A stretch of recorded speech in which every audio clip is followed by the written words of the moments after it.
पूजा पाठ, कर्मकांड, ज्योतिष सीखने एवं सनातन धर्म से संबंधित वास्तुशास्त्र, जंत्र मंत्र, तंत्र, शास्त्रोक्त ज्ञान प्राप्त करने के लिए जुड़े हमारे इस चैनल से।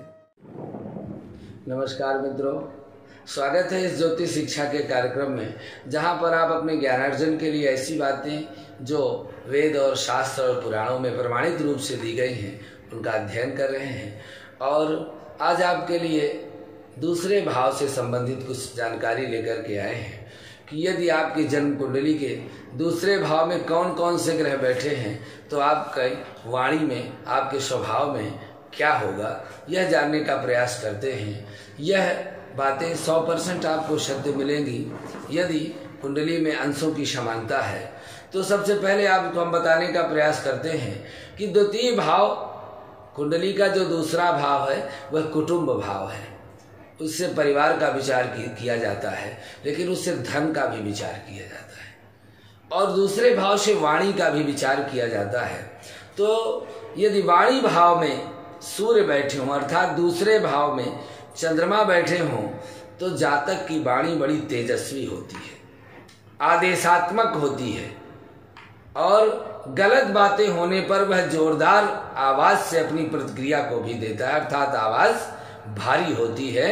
और यदि सिंह के सूर्य दूसरे भाव में बैठे हों तो और भी इन चीजों में जो है मजबूती दिखाई देती है। इसी तरह से यदि वाणी भाव में चंद्रमा हो दूसरे भाव में तो जातक की वाणी बड़ी शालीन होगी, बहुत धीरे से कम शब्दों में अपनी बात को रखने वाला होगा। जातक की वाणी की मधुरता के लोग कायल होंगे, लोग उसकी वाणी को सुनना चाहेंगे और जातक बात रखने से पहले सबकी आज्ञा जरूर लेगा, सबकी सहमति से बोलेगा। यह चंद्रमा का प्रभाव है। यदि वहीं दूसरे भाव पर मंगल बैठे हों तो जातक की वाणी उग्र होगी, जातक की बात ऐसी जोरदार होगी कि पड़ोसी तक सुनेंगे, दूर तक आवाज जाएगी। गुस्सा आने पर जातक गाली गलौज में भी संकोच नहीं करता है और चिल्लाने और शोर मचाने की आदत बहुत होती है। ऐसा दूसरे भाव में यदि मंगल स्थित हैं तो व्यक्ति जोर जोर से बात करेगा और धीरे बोलने से कड़वा बोलना पसंद करेगा और शोर मचाना भी उसके लिए बड़ी बात नहीं होगी। इसी तरह से यदि दूसरे भाव में बुध बैठ जाए, बुध यदि दूसरे भाव में बैठ जाए तो वह व्यक्ति बड़ा बातूनी होगा। बेवजह बातें, बहुत सी बातें कभी खत्म ही ना हो, मुफ्त की राय देते रहना, ऐसा जातक को शौक हो जाता है। किसी को बुला के कुछ भी कहेगा, भैया ये कर लो, भैया वो कर लो। और अकेला बैठा बुध कभी शुभ कर्तरी में नहीं हो सकता। यदि बुध के साथ कोई ग्रह बैठा हो, सूर्य बैठे हों, चंद्र बैठे हों, तो उसके दुर्गुण खत्म हो जाएंगे। लेकिन बुध यदि अकेले बैठ करके दूसरे भाव में तो बेवजह की बातें करने वाला व्यक्ति और पाप कर्तरी में हुआ तो जातक चुगलखोर भी होता है, कानाफोसी भी करता है। इधर की बात उधर करना और उधर की बात इधर करना, यह बुध के प्रभाव होते हैं। यदि वाणी भाव में दूसरे भाव में गुरु हो तो जातक की वाणी सकारात्मक होगी, उदार होगी, उपदेशक की तरह अपनी बात को विस्तार पूर्वक कहना पसंद करेंगे, प्रमाण सहित बात करेंगे।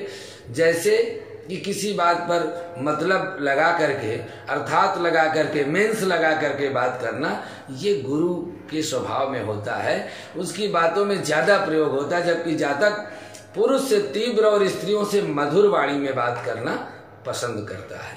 इसी तरह से यदि वाणी भाव में शुक्र हो, दूसरे भाव में यदि शुक्र बैठे हों तो जातक की वाणी विनम्र होगी। जातक गायक भी हो सकता है, कवि भी हो सकता है और वाणी में प्यार और आनंद झलकेगा, वाणी में मिठास झलकेगी और रोमांटिक बातें करना दूसरे भाव में शुक्र के प्रभाव में आता है।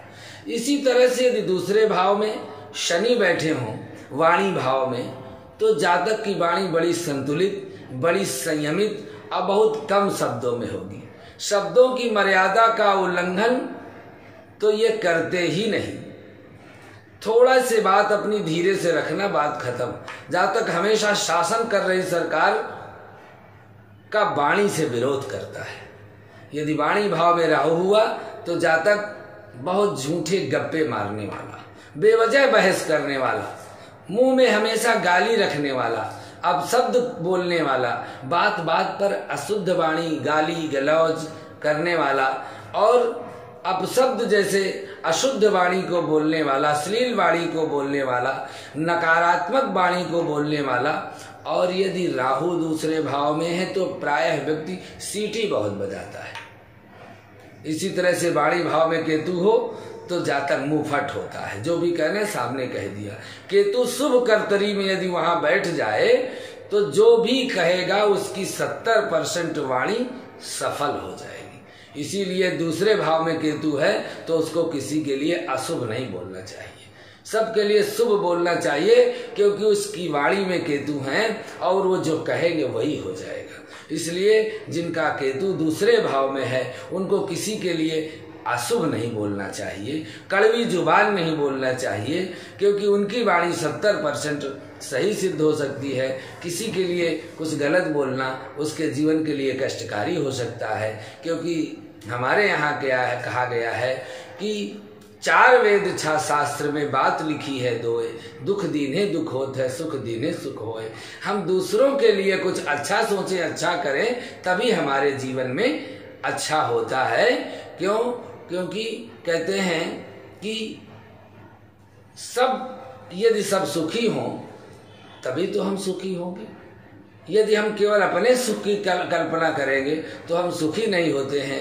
इसीलिए हमारे विद्वान सबसे पहले एक शब्द कहते हैं, सर्वे भवन्तु सुखिनः सर्वे सन्तु निरामया सर्वे भद्राणि पश्यन्ति माँ कश्चित् दुःख भाग् भवेत्। ऐसी भावना अपने जीवन में रखनी चाहिए, ये सज्जनता का प्रतीक है। आज के लिए बस इतना ही।